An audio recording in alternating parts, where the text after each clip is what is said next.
You're more important than I am. Oh, I'll give you my spot. As long as I get to sit next to Earl. Sold.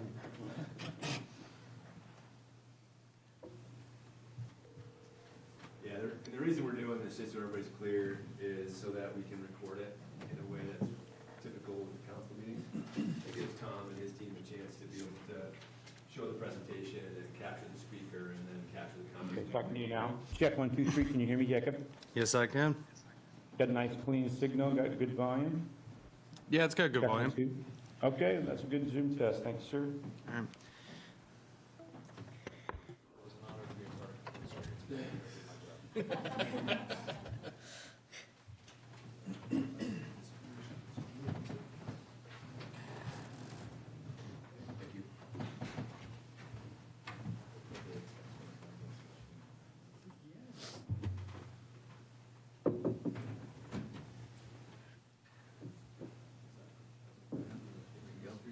We ready? Think so?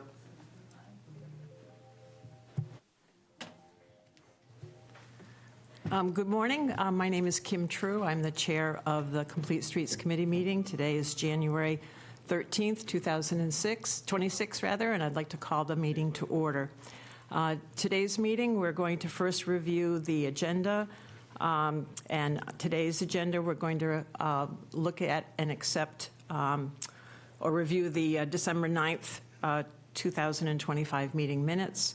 We'll have staff updates, new business, and then we're going to have a presentation by Stantec on the traffic calming proposal and evaluation planning report. That'll be done by Jessa Berna. Then we will adjourn. Today's meeting is being recorded so that it would be able to be presented to the community and learn about this report. So first of all, I'd like to call for approval of the minutes of the meeting for December 9th. I move we approve the minutes of the December 9th meeting. Is there any discussion? Is there a second on that? Second. All right, all in favor? So moved. Next, we'll turn to staff updates. And Earl, we'll turn to you for that. Push a button. Yeah. Everything actually is going rather smooth. I will let the council know that we did go out to bid on the Flying Point reconstruction project. That was won by Crooker Construction. Got the bid on that. We'll be starting that in the spring. Outside of that, chasing snowflakes. Trying to think, we did turn in, I think the last meeting we had, we talked about how heavy I loaded the wagon. Well, it's been turned into the council, so we'll see where we go in budget season for that. The first one on the list is to Pownell Road, is to make that connection to the school back to where they stopped this summer. So that's the first one to be done on the agenda. Outside of that, that's about all I got. Does anybody have any questions on that? Can you just do a really quick overview of what the Flying Point construction project is? Sure. That is a project that's going to start at Upper Mass Landing and go to Pleasant Hill and Flying Point Y. It's going to complete rebuild, replacing all the drainage pipes that are under the road. The most important part of it is to get 3-foot ditches right now, and what's happened is the road will hold the water, and then when it freezes in the wintertime, that's where we get all the buckling moving. Well, we're trying to get that down to 3 foot so that you get that away from the pavement and it's not so sensitive in the wintertime to that. It puts everything back in the position that it is now. There's 2 CMP telephone poles that we're trying to move. Don't know that we'll get them moved, but we're trying. So that we can make those 2 intersections a little bit more safer. And do expect some road closures for at least a 24-hour period to replace some of those pipes under the road. But when we do that, there'll be signs out and we'll have everything notified and let everybody know when we're doing that. I talked to Camden the other day, and we're looking in probably late spring before they'll be ready to start. Earl, one follow-up question on that. When the paving comes in for the repaving of that part of Pleasant Hill Road, will you be paving all the way for a wide shoulder on either side of the road? We're going to try to get all the pavement we can. There is some areas that we looked at, and to be just totally honest with you, the amount of money that it was going to take to remove that ledge to get wider road was over $1 million. So this project's already around, if I remember my numbers right, it's 580-something thousand as it is. But we're going to try to widen as much as we possibly can.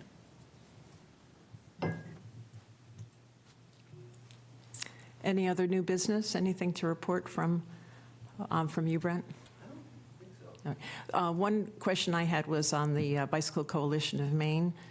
We've signed the memorandum of understanding, and what is the first step that we're looking to have happen with that? So Brett Richardson, Development Director with the town.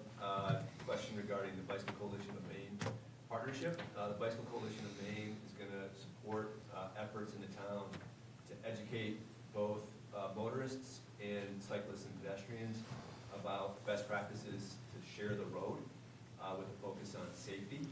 And so the town has entered a memorandum of understanding with the Bicycle Coalition of Maine to do some outreach and education in the upcoming warmer months when folks will be out there using the road. And so I've had an initial call with Andrew Zarro, the Executive Director, just to get on the same page. And I think what we're going to do is bring him in probably maybe next month to do a discussion around a work plan and timeline. He's aware of the Village Corridor Initiative and the work that Stantec is doing on the planning. And so an idea would be, or a focus would be, to make sure that if we are going to do a trial project this summer, that we're sort of dovetailing the Bicycle Coalition of Maine's work with the broader work along the corridor. So had initial conversation. The document's been fully executed. We're set up to go.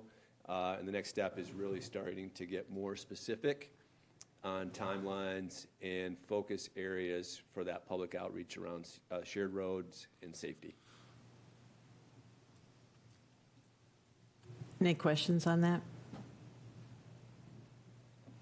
Thank you. Thank you very much, Brett. Next, we'll turn to new business.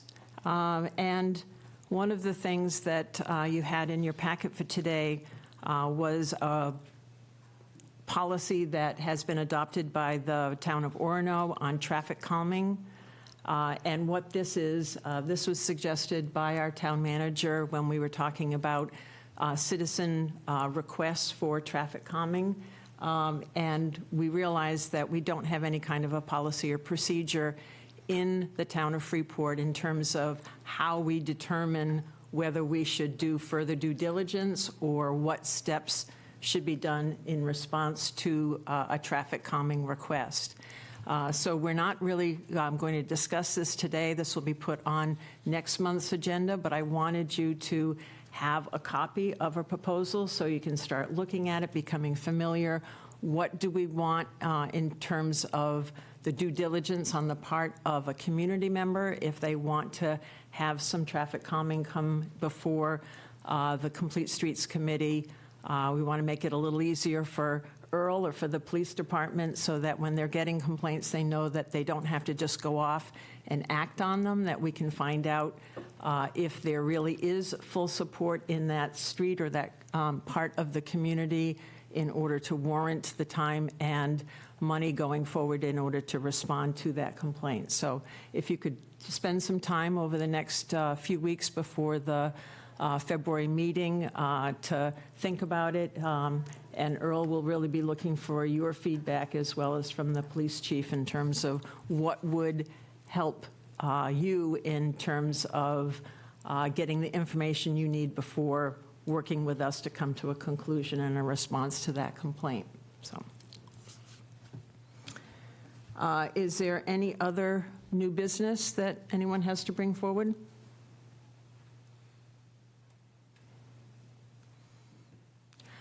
One other piece of information that I want to give is that the Connect Freeport Committee, and I see that Barbara Guffin is here, she's the chair of the committee, is working with that committee in order to look at submitting a grant proposal to the Main Trails proposal project that is now going to be going through its second round of grant funding for trails in communities throughout the state. This time, the grants or proposals are going to be due in June, and so Barbara's committee, Connect Freeport rather, is already starting to work towards what steps need to be made in order to do a proposal for off-road multi-use trail starting from the YMCA area coming north. So be ready, we'll be talking more about that as the spring unfolds.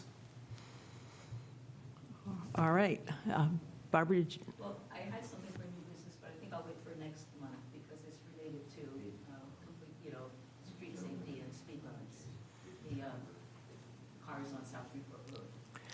Yes, and that's part of the prompting for next month, yes. All right, anybody have any other business to bring before the committee at this point? I think we can move forward, if it's okay. Jessa, if you're ready to start. Yeah, that's great. I wonder if we did, for the public who may not know about the Complete Streets Committee, if maybe you just introduced what the Complete Streets purview is and mission, and then we went down the row and just introduced ourselves succinctly, and then we'll turn it over with the idea that this is going to be captured in a video that will go out to the public. So it's an opportunity to talk about the Village Corridor Initiative and the work that Stantec's doing, but it's also an opportunity to give a quick 30-second overview so people know what we're doing here and what our charge is. Right. Thank you, Brett. The Complete Streets Committee is something that's a committee that is appointed by the town, and we have as an official mandate to be able to review projects coming before the community, as well as the layout of the streets and sidewalks in order to make sure that our public ways are safe for all users, not just the cars and trucks, and not just for motorists who are coming from out of state, but people throughout the community in order to be able to use the roads in a safe way. It also requires that we look at multi-purpose trails in order to be able to have off-road ways that would be also safe for our users. All right, and again, my name is Kim True. I'm the chair of the committee, and starting with you, Phil, we'll go down the line. My name is Philip Wagner. Sue Brackett. Liz McDonald. Please make sure your microphones are on. Andrew Davis. Andy Seymour. Earl Gibson. And Eric Smith. I am the council liaison to the Complete Streets Committee. Thank you. And at this time, I'd like to introduce Jessa Berna from Stantec, who will give our presentation. Yeah, thanks. I'm not 100% sure this is set up correctly because your Zoom has kind of disappeared. Or I usurped it or something, but I will start talking until someone tells me differently. Thank you all for being here today. I know I've met with you previously.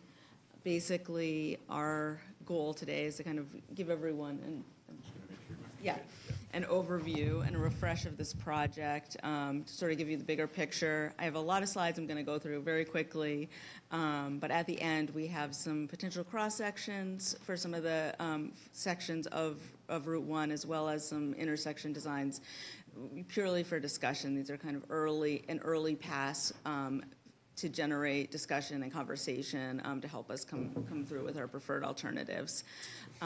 So we want to, get your input early and often kind of through this process.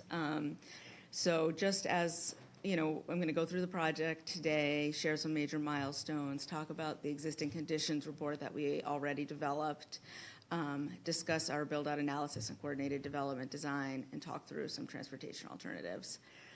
So the Village Corridor Initiative focuses on the stretch of Route 1, basically from the Park and Ride Made Beer Company all the way down to Mass Landing Road. We've kind of divided the corridor into 3 sections, just sort of based on the character, sort of the Village Gateway character around Desert Road, the downtown village, and then the sort of more rural northern corridor of the section. The project goals for this are really to draw from previous studies. Freeport's done a lot of planning work, and we want to really build on that. We want to plan for future growth in a very thoughtful way. The community has a lot of sort of ambitious goals about how the community wants to grow and change, and we want to really make it realistic and tangible, and also consider land use and transportation in tandem. Also to improve public spaces and to enhance safety along the way. So just to kind of re-emphasize, we are looking at the Dogbone Report, the Comprehensive Plan, the Climate Action Plan, the Downtown Vision Plan, and the Active Living Plan, as well as some others, to help make those goals and recommendations a reality within this corridor. For this project, we kicked off in May. We had a major event with the public that many of you had attended in June with Jeff Speck, really looking at the downtown and the character of the area and making some recommendations. We had a demonstration project at Main and Boat last fall, and in the fall also, we completed a build-out analysis in our existing conditions report. Sort of looking forward, we're working to finalize our coordinated development design, and that's really sort of envisioning where future growth within the corridor would go. We're also in the process of coming up with some transportation alternatives and options for you and the community. In April, we plan on having a larger public meeting and a survey to get some input on these recommendations or alternatives, options. In June, we are planning to have a second demonstration project similar to the Main and Bow one, but at Main and School Street. And then the goal is to have the final plan by September. So just kind of to quickly give you a sense of the kind of things we were looking at in our existing conditions report. We looked at some of the existing land use, the current land use as well as the current zoning. We also looked at where are the environmental and historic resources in this project area. And we looked at the safety. Where are the high crash locations? Where's there a concentration of crashes? Where are there specifically bicycle and pedestrian crashes, to get a sense of some of the areas that are experiencing safety concerns. We also looked at the bicycle infrastructure specifically and the pedestrian infrastructure within the corridor. And I only show it for pedestrian, but we came up with a level of traffic stress for bicyclists and pedestrians throughout the corridor. They're both very similar, kind of as you'd expect. It gets better in the downtown and then sort of worse as you get farther out. And we also looked at what the existing transit services within Freeport. We looked at the traffic and level of service at specific intersections, as well as sort of the average annual daily traffic throughout the corridor. So based on a lot of our existing conditions and looking forward to what is coming next as we plan to make some recommendations for transportation, we want to make sure that our transportation recommendations will accommodate the future growth that we are expecting in this area. So we used our existing conditions to kind of come up with a baseline of what are the existing land uses, what is the traffic now, how does that filter into our traffic model. A lot of sort of traditional traffic models really don't take into account what we call internal capture. So that's where what happens in downtown Freeport right now is there's a mix of uses. People park once and they walk to destinations. So we are looking at basically what the traffic model, traditional traffic model, is telling us now, and then what is the difference between the real level of traffic in the town right now. And we will project that forward, and then also be thoughtful about, as we are making recommendations, to propose a network in the downtown village, and also I think a little out towards Desert Road as well, that accommodates that internal capture. So where there is that true mix of uses, where say you live somewhere and then you can walk somewhere, that's minimizing a trip. You're parked there, you're already there, and that makes a huge difference in the level of traffic. So that really enables you to increase density without having much impact on the need for additional roadway capacity, especially as you are adding facilities for bicyclists and pedestrians. So we're still in the process of doing that analysis, but I kind of want to give you a sense as I'm showing you sort of where the community could accommodate growth. I want to just make it clear that we're looking at making sure that that growth can be accommodated within the transportation alternatives that we're proposing. And that's a work in progress, but that's kind of where we're going with it. So next I want to talk about our build-out analysis and the coordinated development design. In the comprehensive plan and the dog bone report and also the downtown village master plan, the downtown village master plan, there is a lot of talk about like how much growth the community can accommodate, particularly within this corridor. There is a big desire to have most of Freeport's development in this area to preserve natural space and sort of have that efficiency of density within the community in this area. The dog bone report sort of did a lot of math for the TIF district, kind of within this corridor of where can this growth go, what densities are we expecting, and we worked kind of within that framework, but we wanted to be a little more specific. Like, are we sure that this area can accommodate that level of growth? And where exactly within the corridor would it be? Where is it feasible? Where is it not? Is there some concentrations of density we can see? And as we did this build out, it really aligned with a lot of the previous planning efforts, which is great, but we are able to kind of add a additional layer of specificity. So we did a very kind of technical analysis to do this for this build-out analysis. We looked at specific zones within the corridor. We looked at properties that are basically ripe for redevelopment. So we looked at the assessed value. So if the property had an assessed value of less than $700,000 per acre, that means there's sort of like has unmet potential within that property. We also looked at parcels with a current existing land use, if it's a parking lot or if it's coded as undeveloped lot or potential development lot within the assessor's database, we included it. So those were kind of some of our criteria. We also excluded most single-family homes and municipal buildings, cemeteries, some other kind of land use that we didn't think was really prime for development. And we identified 99 sites through that process, approximately 380 acres. So there's a lot of development potential within there. Next, we looked at environmental constraints, natural resources, undeveloped habitat blocks, steep slopes, water bodies, vernal pools, conserved land, hydric soil. So that kind of really narrows down from 380 acres to 180 acres where development is actually possible. And from there, we looked at it by zone and looked at some of the sort of assumed housing densities within each zone to kind of come up with a number of how many units could fit in this area. And we used the housing densities that were shown in the dog bone report and kind of consistent with the future land use in the comprehensive plan to do this. And when we did this analysis, at first we kind of looked just at the short term, and it was very consistent, about 60 to 80 units per year, between 420 and 800 in the next 7 to 10 years. And then we also looked long-term, and we're talking very long-term, like 50 plus years. And this land could accommodate, 2,000, 3,000 units. So I'm going to pause for a minute, and just as we're talking density, I know it can be really kind of hard to visualize, and I know this community has done some of that work already in sort of discussing what that density means, but I just want to kind of quickly go through some precedent images just to kind of give you a sense of what those densities might look like. So in Colorado, this is 12 units per acre, sort of a visual of what it looks like. Not really our building type, but you kind of get the idea. About 8 units per acre in Colorado. In Ohio and Shaker Heights are up to 15 units per acre, but it's still sort of relatively low and keeps that community feel. San Jose, California, 21 units per acre.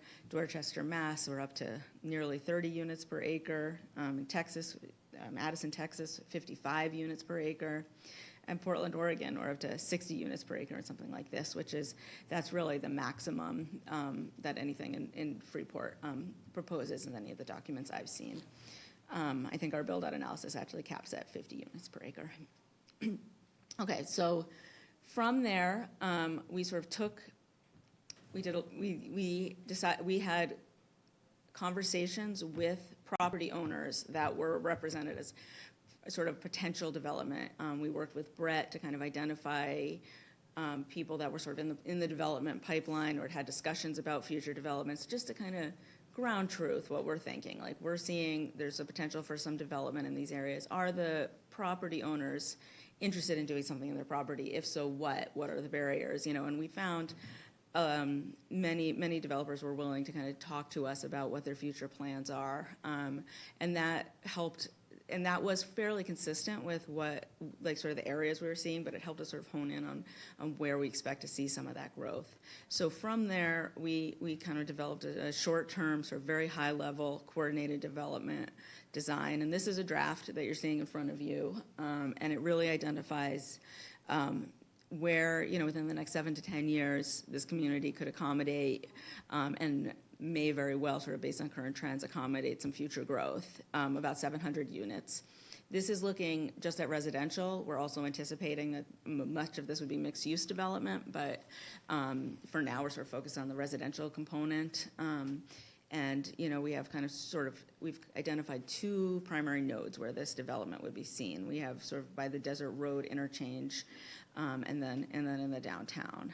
So both of those would have some internal capture to have that sort of park once phenomenon. And we also identified some additional roadway connections. These are very much conceptual, so we're not saying a road should go here. We're saying we need, as we develop, there needs to be some connectivity within these areas, and these are some options and ideas. We also looked long-term, like what could that look like? Where within these same areas could we accommodate some future growth? Looking way out, we would need some more connectivity, more roads, but the sort of, there is the potential for this kind of long-term growth within the community.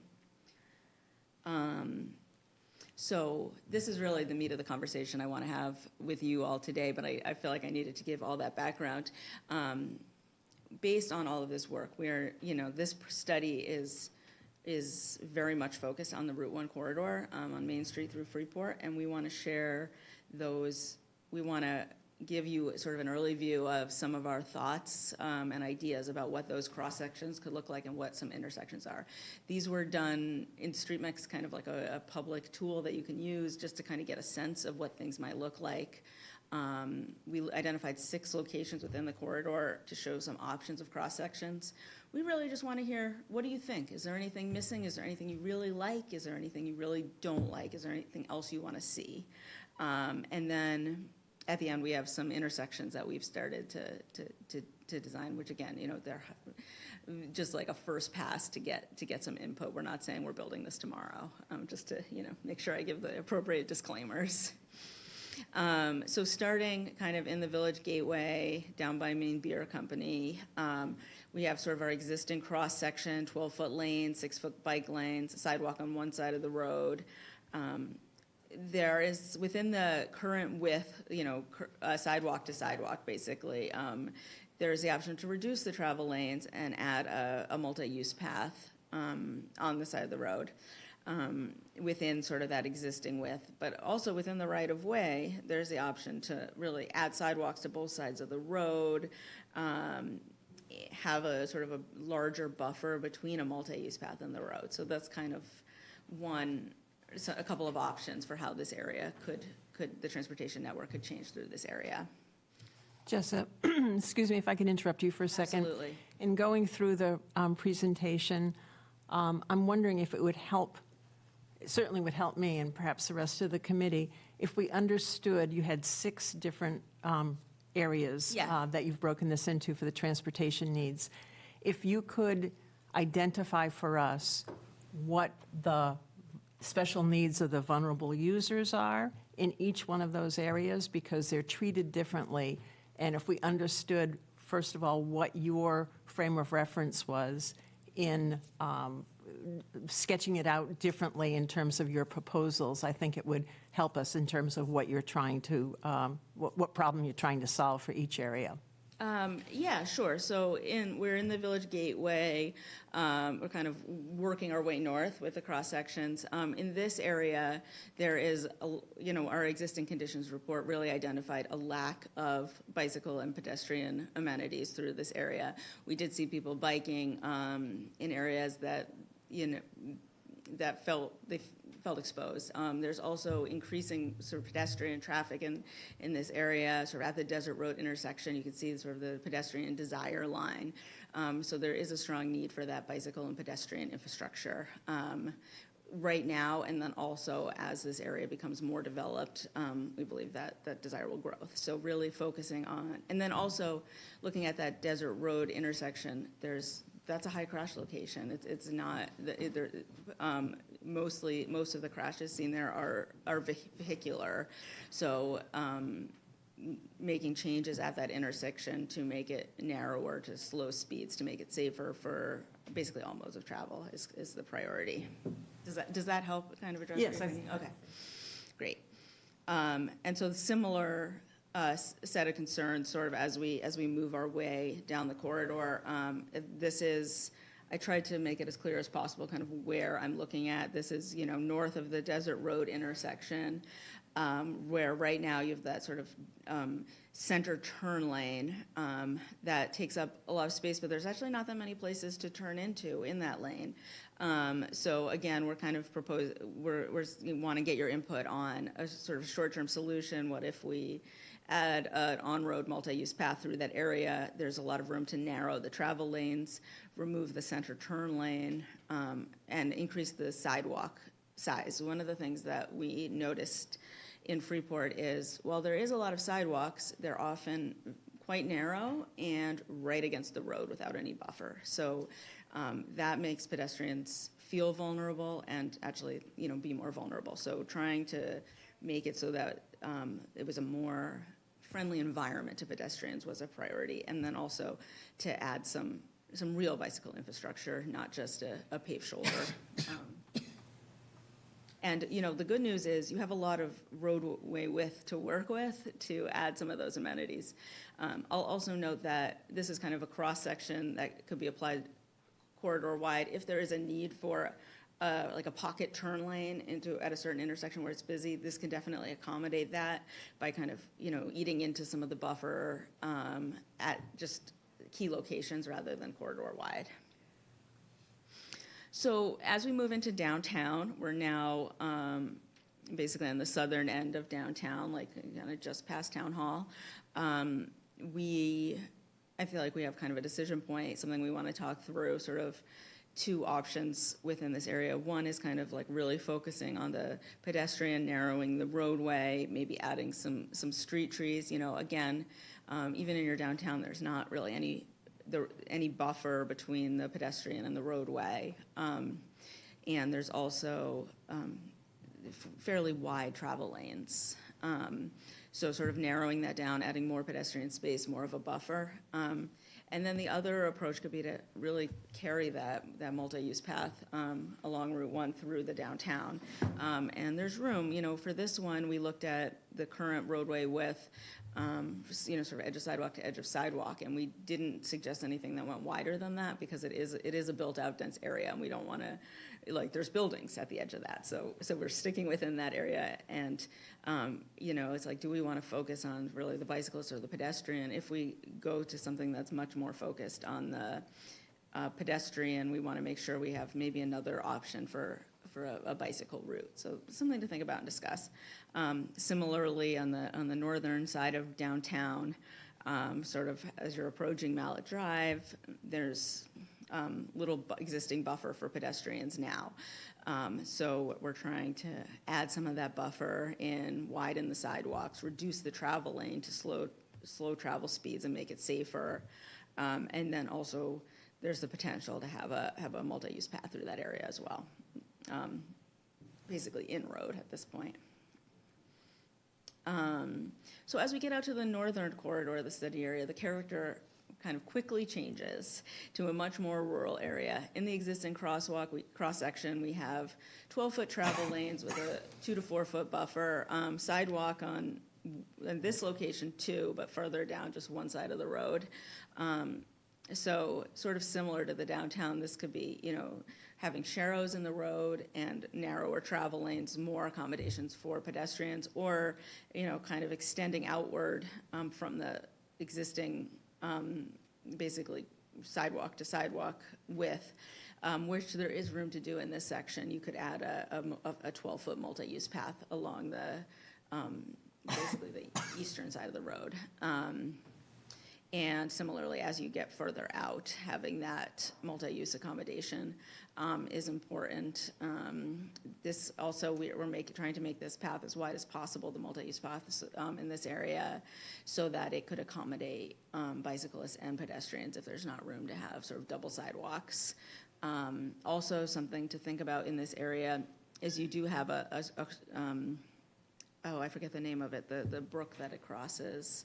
And that is kind of like a pinch point. So it's something where we can kind of maybe make suggestions for if and when that bridge is replaced to have it be wider to accommodate it. But it's not gonna, there's the option of sort of necking down for that narrow stretch in the short term, and then sort of going back out is something to think about sort of in the short term. So we're thinking about that both in the short term, how we accommodate it, and then long term moving out. So that is a lot of information about cross sections, and I'm super eager to hear your thoughts on them. I'm sure you have lots. I do want to kind of walk you through a couple of very high level conceptual things at a few key intersections within the corridor. Again, I can't stress enough how much this is really just for discussion. I think it really helps to have something on the page to see, to respond to get the best input, rather than to try to talk about it before seeing anything. So that's why we've kind of just like moved forward and having something to show you. Like, I know for a couple of the intersections, I was trying to explain to Brett what we were doing, and it just wasn't working. You kind of need the visual. So I'll share with you kind of where we're going with that. So Mallet Drive, this intersection is very interesting. It's sort of one that backs up a lot of traffic right now. And we are actually looking at that for a second demonstration project. Is there a way to do some simple adjustments just to the traffic signal timing to improve that condition? It also was designed with an expectation that is now outdated, that most traffic, the primary movement of this intersection would be this sort of north-south along Route 1 movement, but that's not what's happening right now. Most people at this intersection are not going north through downtown, are turning left onto Mallet Drive. They're not going straight through. And the traffic volumes are much, much lower on that northern stretch north of Mallet Drive.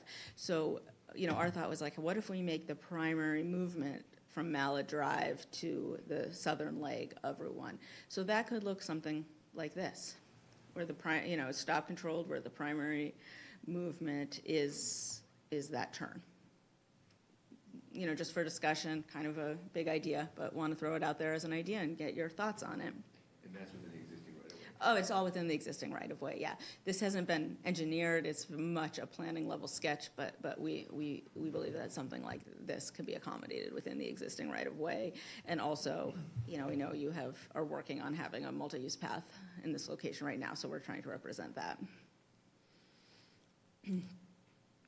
And so Element School, this is where we're planning on doing a demonstration project right now. Right now, this intersection is a high crash location, and it is, I believe it's a two-way stop with some pocket turns. Moving forward, having that being an all-way stop, with or without parking, sort of narrowing down the roadway widths, adding some sort of bump outs and more teed up intersection with pedestrian crossings is kind of a potential long-term vision that we'd like your input on. Sort of also the other thing to consider is where we kind of land on a multi-use path would impact all of these renderings, but we want to just sort of throw out some ideas and get some discussion going.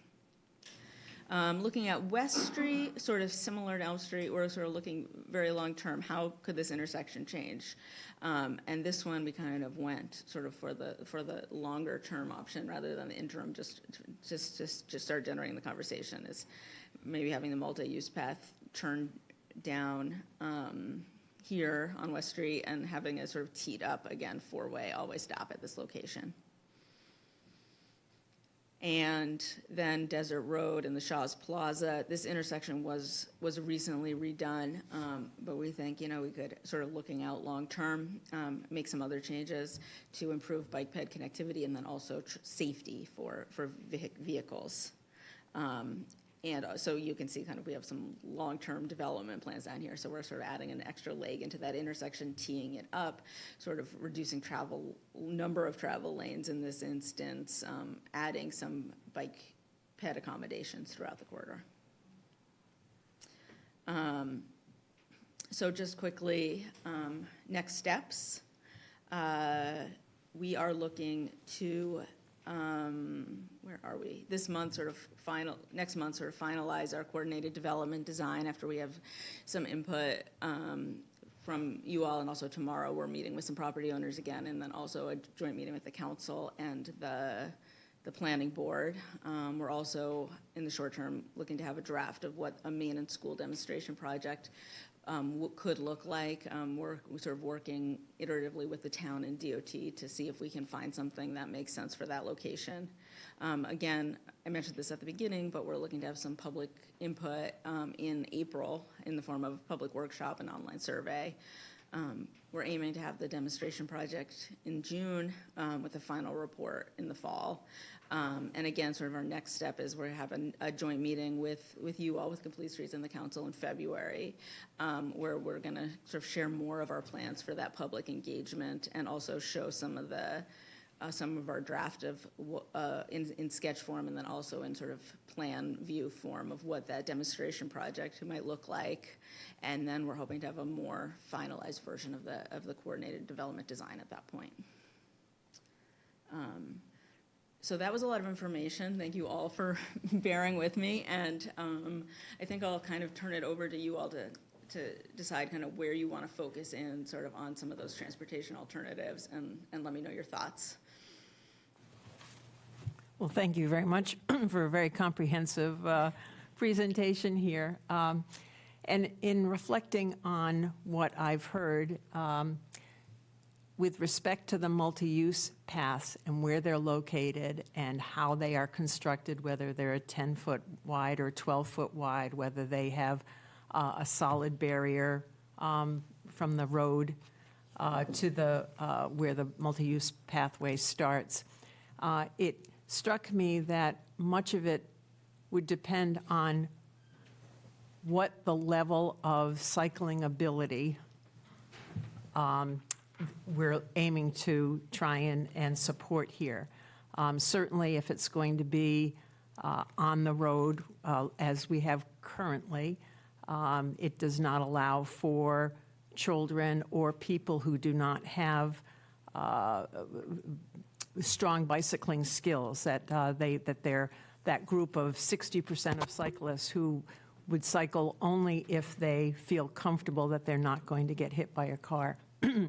And so is there something that in your design of the multi-use paths that would be geared more towards the residents of Freeport, meaning people who live and work and go to school in the area, that would support them, as opposed to the cyclists who are commuter cyclists and basically feel comfortable riding in along with traffic? Yeah, absolutely, and that's a good point. You know, we always think of it sort of like a spectrum of users, and that is kind of going back to our existing conditions report, where we're trying to say, like, where is that map? This is for pedestrian, but we also have for bicycle the level of stress. So at this level of stress of 1, kind of like the best one, it accommodates all users. And then if you have like the level of stress 4, it's like only if you absolutely have to and have no alternative. So the same applies for bicycle infrastructure. We really want to be going for the level of stress of a 1 or a 2 if we have to, so that children feel comfortable on the path. You know, not just your avid cyclist who's going to feel comfortable in line with vehicles. I will say, as we're looking at kind of sorry to give everyone vertigo by flipping through this, with a separated buffered multi-use path, we are getting, that is kind of a gold standard in terms of getting to that lower level of stress of level 1 or 2.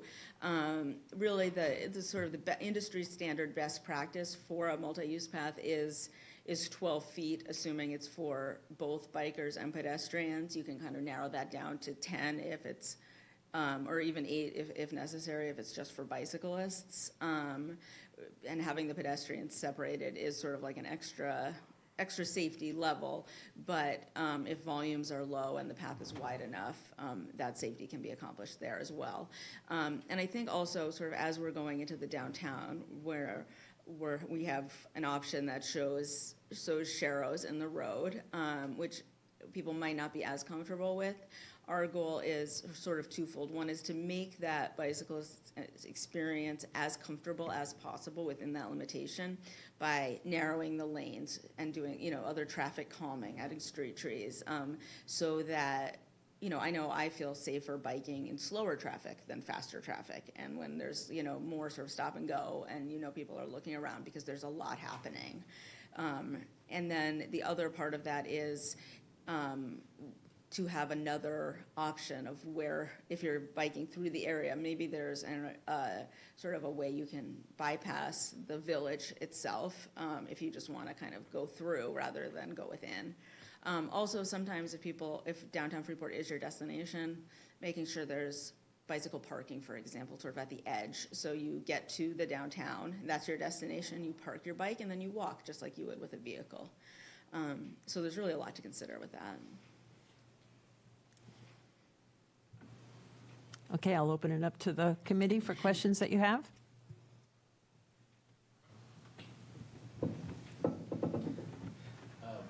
One question I have when we look at these profiles and look at short-term, long-term, is in terms of what you're going to offer us in terms of report, would you include both of those in terms of what does that look like throughout the corridor if we're looking short-term, long-term?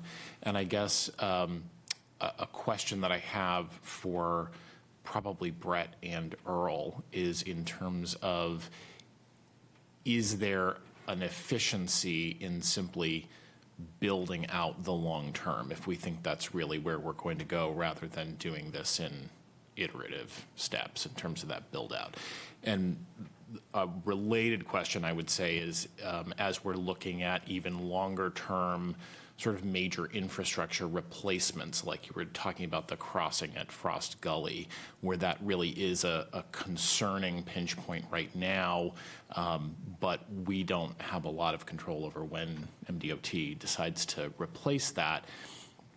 If you were to build out what you would say would be the ideal width of that crossing, is that something that would be done in a way that would sit there and we could, certainly remind MDOT that this is what the plan is when we get to that updated crossing?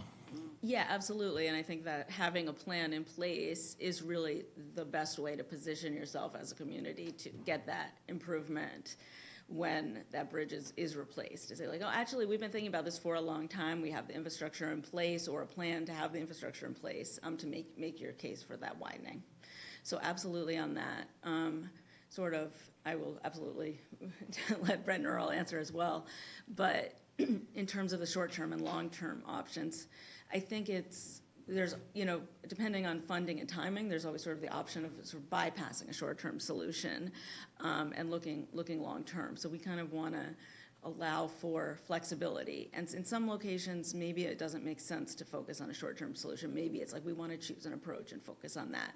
Like you'll see kind of in our slides, we sometimes have like a short-term and a long-term. Other times we're like, we have sort of two different approaches. You can kind of go either way. So I think it's kind of location specific. It's also funding specific, but we want to, especially at this point, present really a suite of options to hear. And in some places, I think it might be appropriate to suggest something in the short term, where others it might be more advantageous to just sort of go for the long-term option. Before I turn it over to Earl on the real nuts and bolts of that answer in terms of timing, I think context here is important, and one of the things that's really exciting about this initiative is that we're partnering with Maine DOT. So we have Matt Drost in the room, he's a regional planner. And one of the goals of this initiative is for the town to reach a vision internally, but also to be aligned with Maine DOT. And then, once we have the plan, to go out and seek funding together. And so I think there's a couple ways to think about that, but if we can position ourselves to be more likely to get funding by doing the full vision sooner, I think we would pursue that.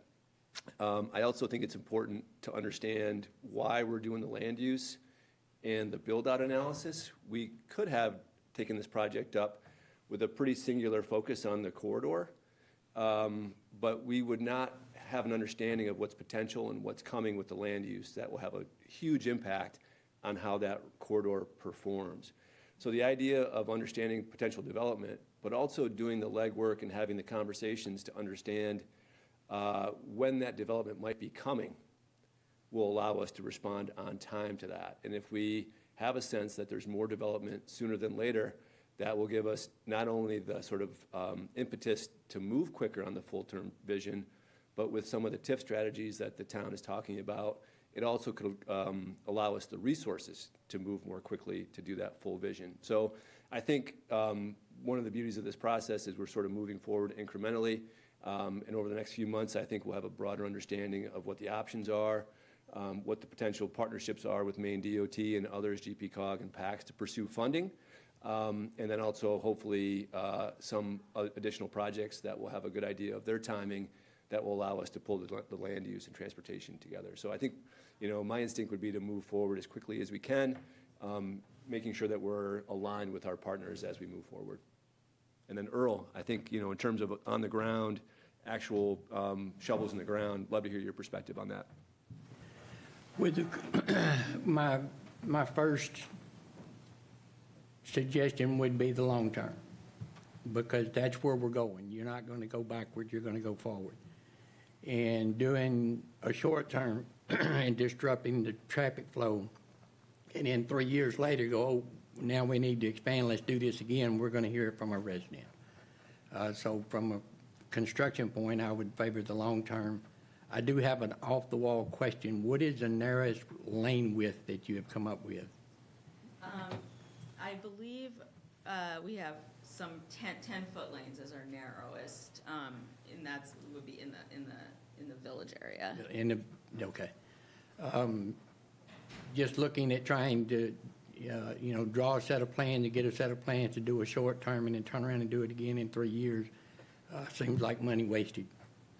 So the long term would be my solution. Yeah, and there's absolutely understood, and we can also, focus more sort of on that long term. I think also a short term could be something that could be done in some instances sort of quicker because it's sort of within the existing road. So maybe that's a 10 or 15 year solution too. So yeah.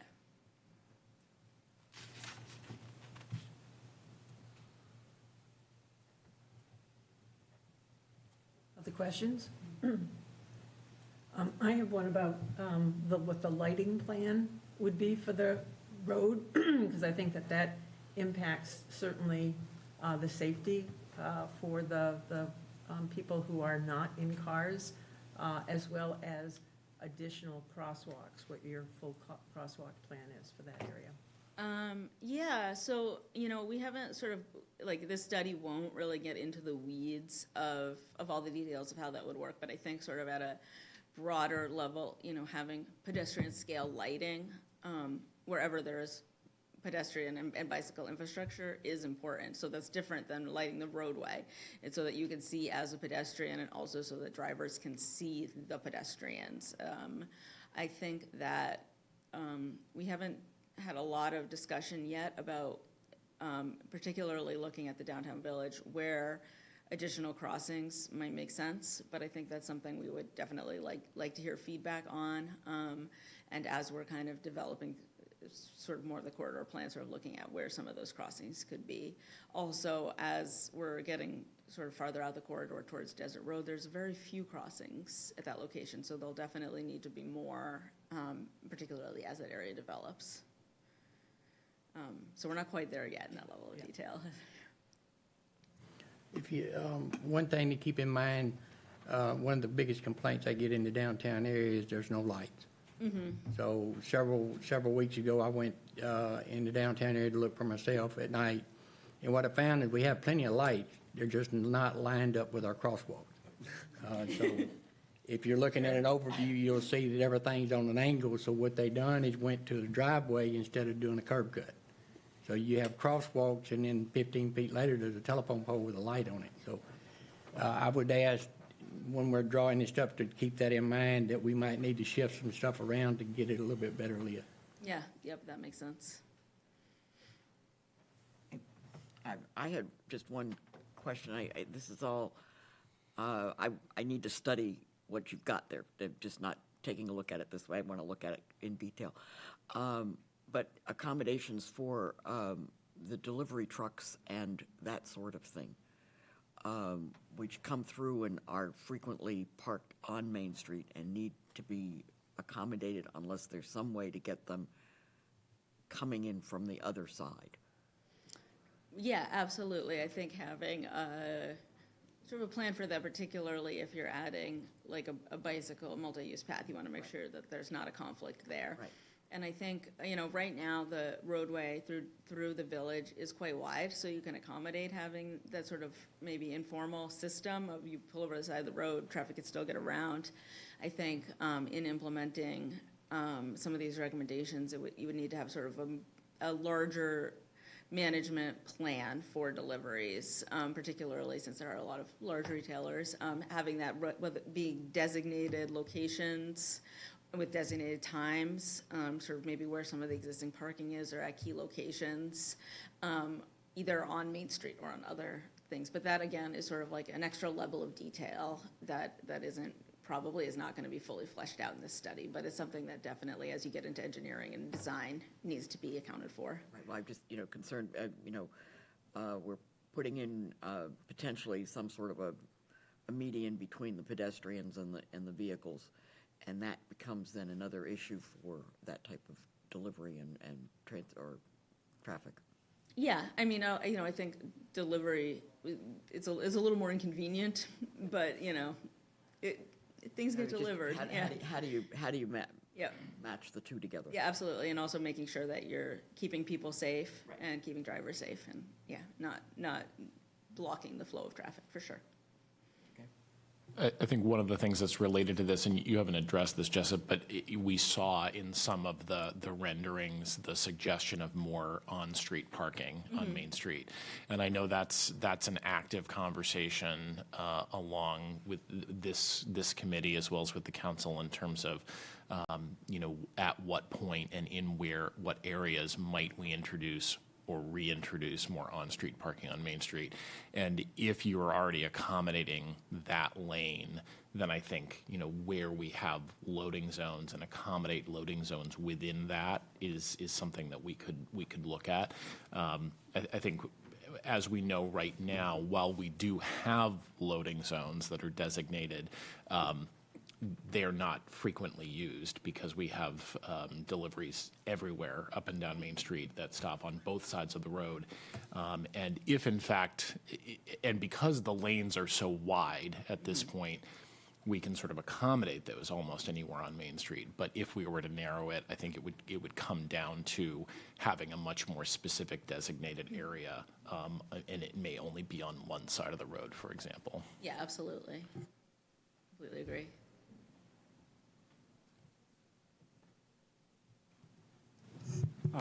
I'm curious about, as far as sort of an immediate build-out, I see Varney Road as kind of a good sort of proof of concept maybe, or a location that has pretty much no pedestrian infrastructure, but there are a lot of apartments. I know I think there's a new senior community going in down there, and I know there was some discussion about sidewalks going in with that. But with some of the, I appreciate the longer term view, but some of the projects that I see happening are maybe, I could see the feedback of, well, why are we, building a bridge to nowhere? Kind of like the Mallet Drive, the Mallet Drive path to nowhere is a really good example of that. And, the multi-use path from the Y seems great, but it's also, who's going to use that? And Barney Road I see as a real opportunity to say, hey, the sidewalks are all on the other side of the road. There's no crosswalk. And there's people, I see people there all the time walking to Shaw's, and there's no good way for them to do it. So I would think that would be a really good project to kind of get shovel-ready and start with. And you could get some community buy-in with, once they see that it's. Yeah, yeah, absolutely. Sort of like the sidewalk to nowhere, the bridge to nowhere kind of thing is one of the best ways, I think, to sort of head that off is having a plan. So you're like, yes, you have to start somewhere. Everything doesn't connect all at once, but we have a vision. And I think that's a case that can be made, to residents of the community, to DOT if there's some concern on that front. So I think you're kind of right on track with that. And where there's people now is usually a good place to start, for sure. One thing I definitely want to make sure that we touch on today, and sort of as we were sort of prepping for this meeting, one of our primary questions is to get a sense for, kind of the slide I have on now, like what is your sense for the appetite and desire to have a sort of a dedicated multi-use path, or basically a bicycle path, like on road, through the downtown? Is that something that you think would be preferable to having sort of narrower travel lanes with sharrows? And if so, is there I do have a sense of where a potential location for a way to bypass downtown to have a continuous network might be. We were kind of talking potentially like the 295 corridor, or even like the railroad corridor, which is pretty wide, as a potential option to sort of bypass that denser downtown, if there wasn't a desire for sort of a dedicated bicycle infrastructure on road through the downtown. But that's always a tricky one, where how do you accommodate bicycles in sort of the densest part? So I'd love to hear your thoughts on that. So for me personally, and I'm not a serious bicyclist, I want to bicycle down to the downtown. So ideally, you would have the multi-use path, and it would be separated by trees from the road. But if there's not enough room for that, if you could do that up to the point where there's not enough room for that, then I would be willing to park my bike and then walk. Mm-hmm. Because I remember the 3 little pictures that you had, and I guess that's one of them. Yeah. The middle one's nice because I like the trees, and that's going to be a pleasant environment. And I'm going to want to come downtown if it looks nice, right? Yeah, and one thing also is like this area is very pedestrian focused. So adding bicycle infrastructure does sort of, by definition, goes into the room that could be for pedestrians. So there is a trade-off there. And usually pedestrian volumes are much higher than bicyclists through a downtown. So I think it's a really important decision point. And to that end, and I am a serious bicyclist, I really want this community to be linked so that vulnerable users can get to places that they're going by bike. And by that, I particularly mean children being able to get to school. So to that end, because we have schools both on one side of Route 1 and also on the other side, I can see a loop around with a multi-use path, with some of them going from West Street up to the high school, and some of them going on the West Street to the east side in order to be able to get down to Mass Landing School. And then they'd all be able to get up to the middle school when they join on the, I don't know if it'd be by Mallet Road or, because I think that the more experienced users, I agree, the middle iteration that you have would work well for people who are experienced cyclists, or even they don't have to be that experienced if it's a slow enough a traffic pattern, particularly with a couple of places where there are 4-way stops. So I think that we could look, I would feel comfortable looking towards not having the multi-use path go right down all of Main Street in the most populated area, but I would want instead to have multi-use path at least on one side, if not on both sides, meaning Yeah, north of block or two. another option to get kind of Another past. option to get around, Because if your yes. destination is downtown, maybe you don't need it because, like you mentioned, you could park on the outskirts and walk from there. Yeah, that makes a lot of sense to me. Any other thoughts by committee members on that particular point? On that particular point, I'm with you. I think putting a dedicated bike path down the center of Main Street will be a little bit difficult. I think of my trips to Holland, and the bicyclists and pedestrians, we often talk to them as one group. They're not. And I could see that causing just as much chaos downtown with bicyclists running into pedestrians. But having the access to get to all the things around this makes perfect sense.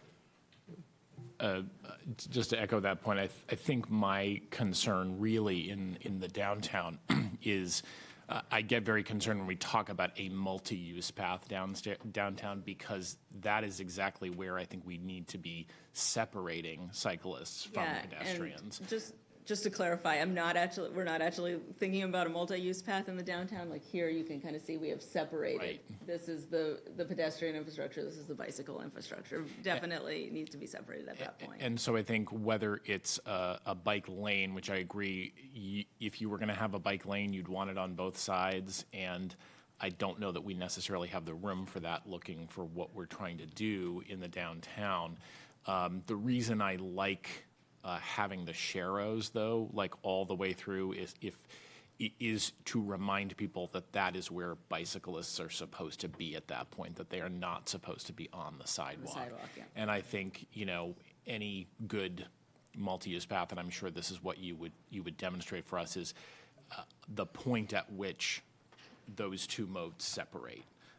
Where this is now a sidewalk specifically for pedestrians and bicyclists, if they are going to stay on Main Street, they would actually continue with traffic. And then at the end of the village, they would, perhaps merge back into a multi-use path. Yeah, that makes a lot of sense, or making sure to handle those transitions well and clearly, for sure. I guess, and I'm imagining like a loop, right? That if you can't ride your bike like through downtown, you can kind of go through the little neighborhoods on your bike and then get back onto the multi-use path. Yeah. I think Burlington has a really good model in terms of they kind of have what we're discussing, where they have the greenway that sort of skirts along the lake around downtown. Mm-hmm.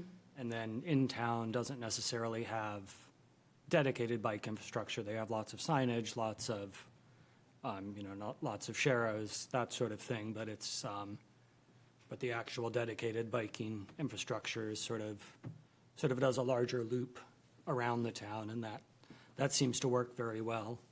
Yeah. I agree. I think that does make sense for a town like Freeport, because, there is a lot of people that come to Freeport to go shopping, and those people are not bringing their bikes. It's like there's more pedestrians than bikers, and making sure that you're not detracting from that really great pedestrian environment that you already have downtown and can improve. But it is a trade-off, But I think, having something that goes around and then allowing for bicycles to feel a certain level of comfort on Main Street at the same time is a good way to kind of thread that needle.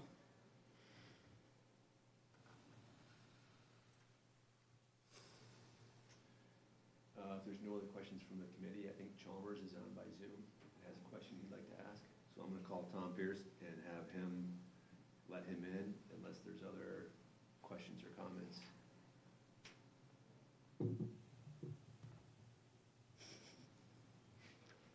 Hi, this is Chalmers.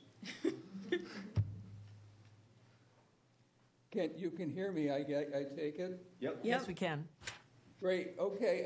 Thanks very much for that very detailed presentation about the whole of the corridor. I am particularly interested in the impending reconstruction of the railroad bridge and how that is going to affect, I guess it's section 3 of your demonstration in the very left-hand part, how it's going to affect the corridor and the plans, because I believe we're looking at 4 or 5 years of construction. Yeah, that's a great question, and I think there's a lot of sort of unknowns still with the status of that bridge, but sort of similar to the Frost Gully discussion. It is, at this phase, I think, sort of having as much of a plan for what the community desires is important. To signal, like, we have a plan, we want a multi-use path on the southern side or the eastern side. For the community, adds a lot of value to that. And I think I would defer to the town and even DOT to kind of fill in sort of any more sort of specifics about where we stand with that bridge project. But, it is kind of, it's a separate sort of beast that goes right through this project area. And, I think we have an opportunity to sort of advocate right now for making sure that railroad bridge can accommodate bicyclists and pedestrians as best as possible. And then also to remember that sort of regardless of what happens with the bridge, we can find a way to make sure that those accommodations exist in the best form possible with whatever width is there as sort of a pinch point. Like, that happens, that doesn't sort of throw anything out the window. It's just, okay, we got to deal with this. What's the best way forward to work with what's available?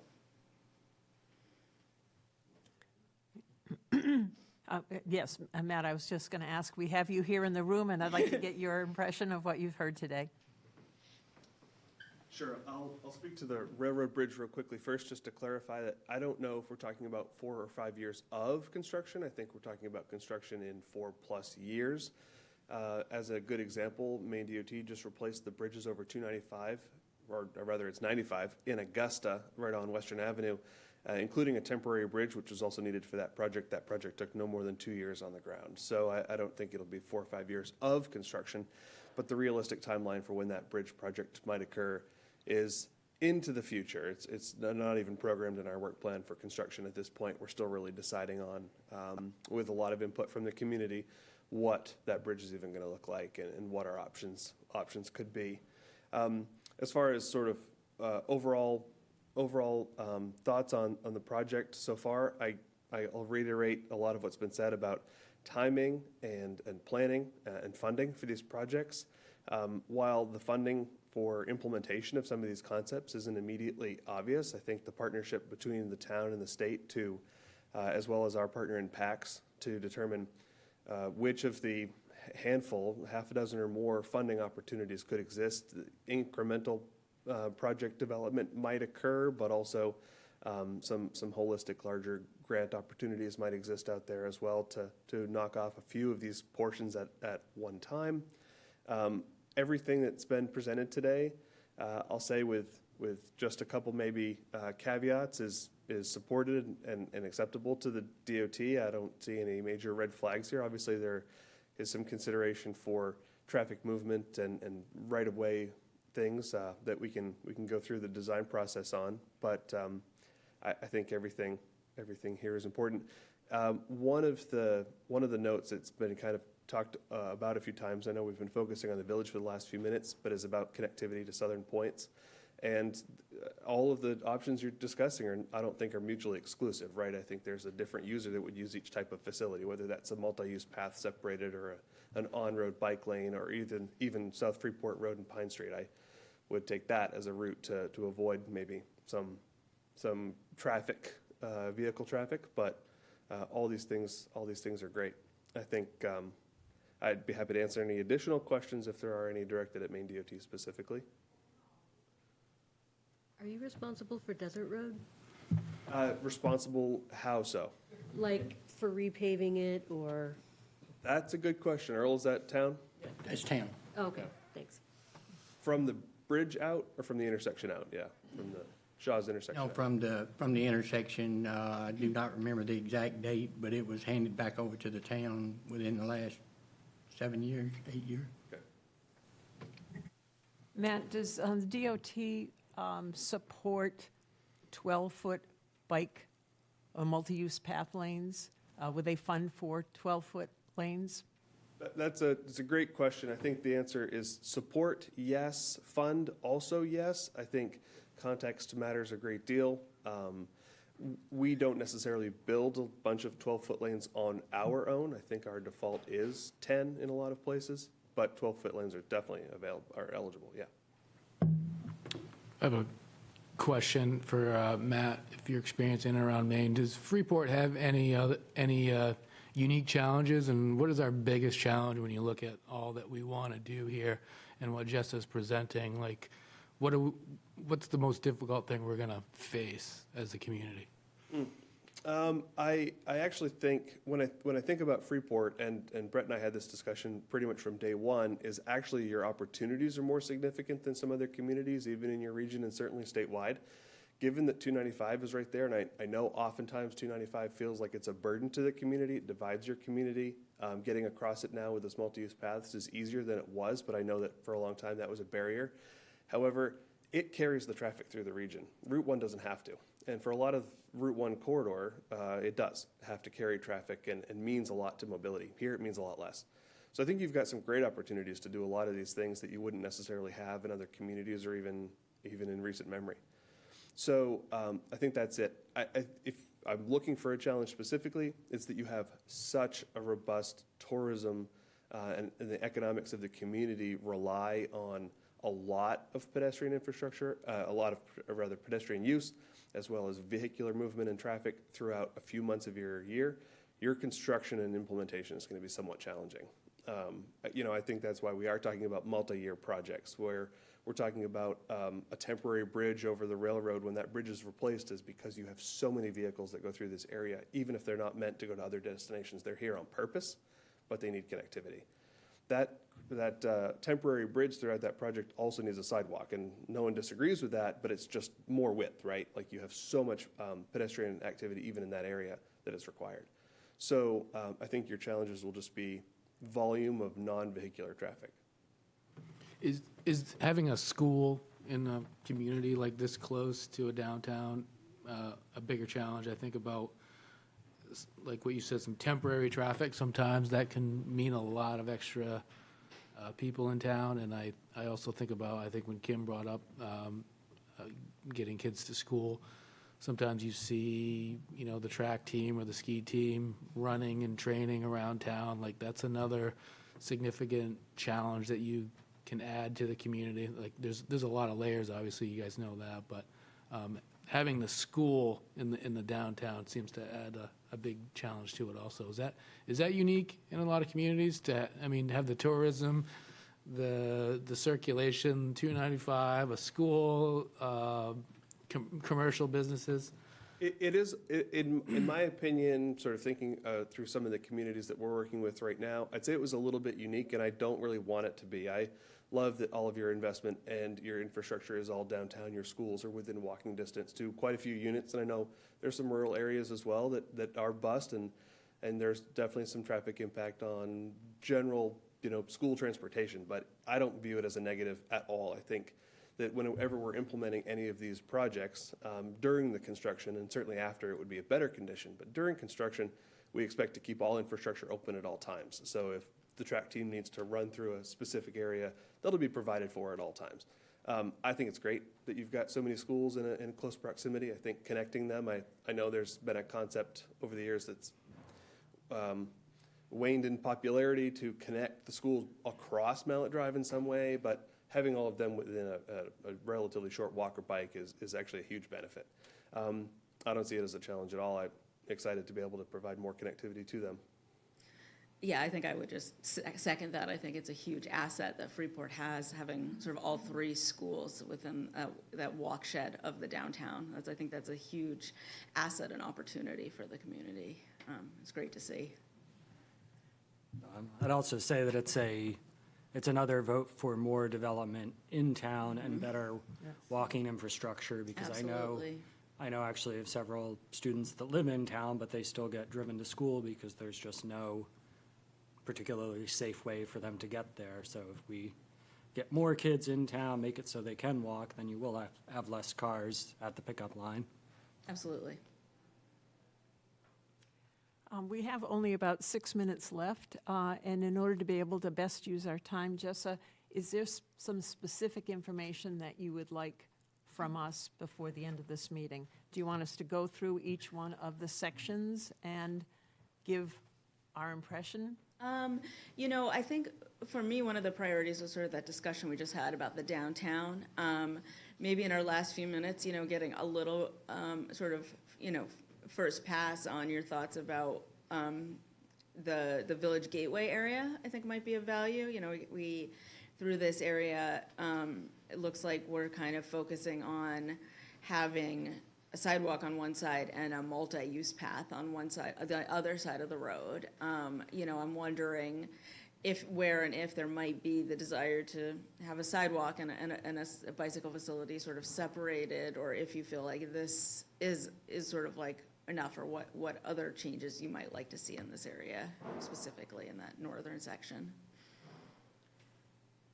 I like the long term. I mean, yeah, it looks like you've got a multi-use path, and then the tree, and then the road, and then, is that a sidewalk there? Yeah, on the other side. Oh, that looks good to me. Having anything on the east side of the road will be a huge improvement down there. Especially if there's gonna be a large amount of growth down there, it's going to be required. But just having anything down there, you mentioned, you can see where the pedestrians are going, because there's already a beat path. Yep. Through, so just matching that up will be a huge help for many people down that way. But I want to say, I like the idea of having a place for the bikes, because right now, like, I feel stupid, and then maybe it's not even legal for me to like ride on the sidewalk, but I also don't want to be riding with the cars. I don't want to get hit by a car, so. Yeah, I think that's, the desire for separated facilities makes a lot of sense, and you're not alone, which is why we want to try and accommodate that, because that's where most people feel comfortable. Yeah. Yeah, I think with this lower Main Street section, I think as you've alluded to, that is an area where we are anticipating and planning for some significant density growth and residential development, which is why I think really sidewalks on both sides are going to be key to make pedestrians feel safe on both sides and getting across, particularly to use the resources that are right there with the plaza at exit 20, as well as getting downtown. And I think that is an area where you do have traffic that's moving at a pretty significant clip, and bicycles generally want to move as quickly as they can through there if they are heading into downtown. So thinking about pedestrians and fast-moving cycles, that's where I would think you would want sidewalks and dedicated bike infrastructure, so that in addition to feeling safe from cars, pedestrians also feel safe from fast-moving cyclists. Yeah, and I think that's a good point. Like, perhaps as we're moving forward, it would make sense to have something sort of similar to the middle cross-section, but with a sidewalk that's, sort of dedicated pedestrian space as well. And then I think if it's just for bicycles, having 10, you can kind of go from 12 feet to 10 feet to just accommodate bicycles. So I think that's a great point, for sure. To, at least get some greater input on that as an option, which we're not really showing here at this point. Yeah. And to that same end, if you don't have the sidewalk on both sides of the road, then it needs to be a 12-foot Right. bike path. Yeah, that's kind of what we're showing down here. So absolutely agree.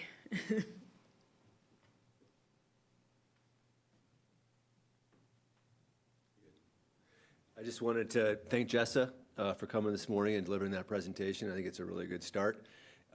Reminder for the community that tomorrow evening, the 14th, at 6 p.m. at Freeport Community Services, we'll have a community workshop.